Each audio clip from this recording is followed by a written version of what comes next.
Select हुई थी और हफ्ते में 2 दिन कॉलेज के बाद मेरी रेसिंग प्रैक्टिस क्लासेस हुआ करती थी।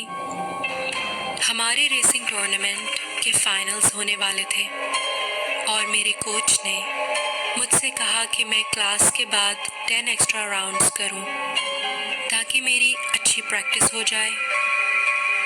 राउंड्स ख़त्म हो जाने के बाद थकन के मारे मेरा बुरा हाल था और मैं फ़ौरन शावर लेने चली गई।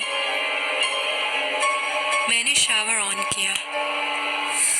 गर्म पानी से नहाते हुए मैं इतना रिलैक्स फील कर रही थी कि मुझे टाइम गुजरने का एहसास ही नहीं हुआ।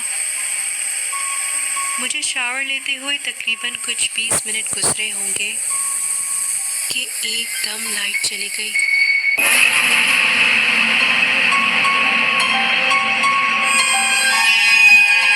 शावर रूम में हर तरफ अंधेरा छा गया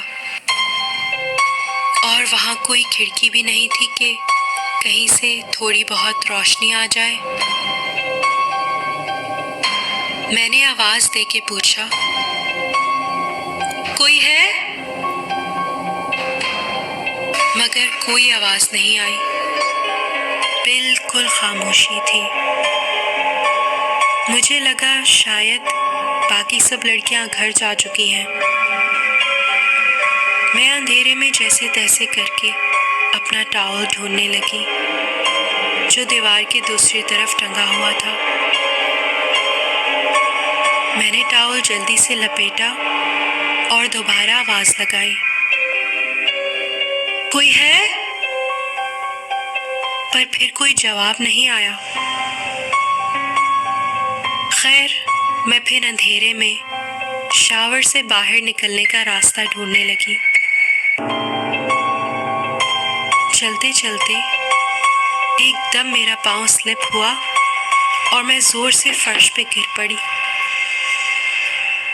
मैंने उठने की कोशिश की पर मेरे घुटने में इतना दर्द हो रहा था कि मैं उठ ही नहीं पाई। अचानक मुझे अपने कंधे पे किसी का हाथ महसूस हुआ। कौन है? कोच, क्या आप हैं? कोई जवाब नहीं आया। फिर मुझे किसी छोटी सी बच्ची के हंसने की आवाज सुनाई दी। मैं आपकी मदद करूं? वो आवाज सुन के मैं कांप उठी।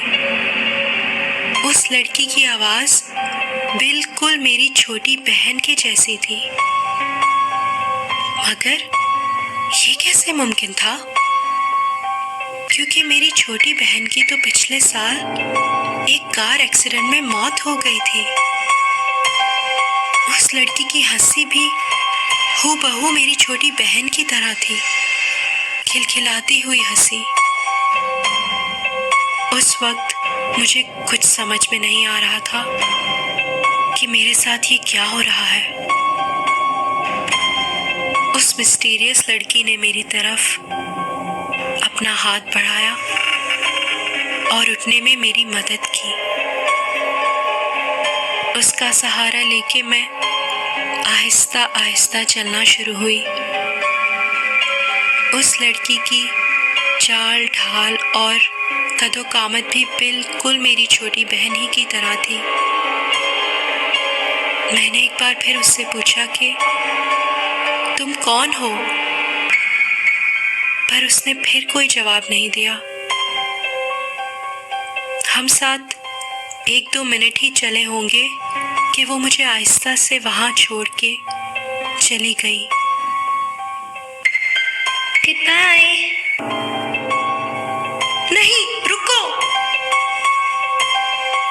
पर वहां बिल्कुल खामोशी छा गई और उसी लम्हे लाइट वापस आ गई। मैं खाली लॉकर रूम के बीच में अकेली खड़ी थी। मैं लंगड़ाते हुए मेन डोर की तरफ बढ़ी। तभी वहाँ मेरी कोच भी किसी काम से पहुंची और मुझे इस हालत में देख के हैरान होके पूछने लगी कि ये तुम्हारे घुटने को क्या हुआ। मैंने उनसे बस इतना ही कहा कि मुझे शावर में चोट लग गई थी। अब मैं उन्हें क्या बताती कि आज मैं अपनी छोटी बहन से मिली और यही सोच के मेरी आंखों से बेसाख्ता आंसू छलक पड़े।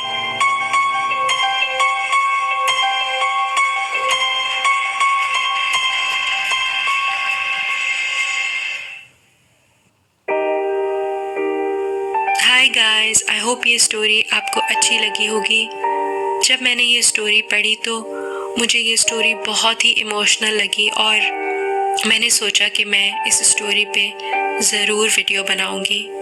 कितना अजीब सा एहसास है कि जब कोई हमारा अपना हमें छोड़ के चला जाए तो हम बस यही सोचते रहते हैं कि काश हमें एक मौका और मिलता उनसे मिलने का, और अगर वाकई में हमारा उनसे किसी सूरत में सामना हो जाए तो वो क्या कैफियत होगी इसका हम अंदाज़ा भी नहीं लगा सकते। तो चले मैं आपसे मिलती हूँ एक और हॉरर स्टोरी के साथ। अपना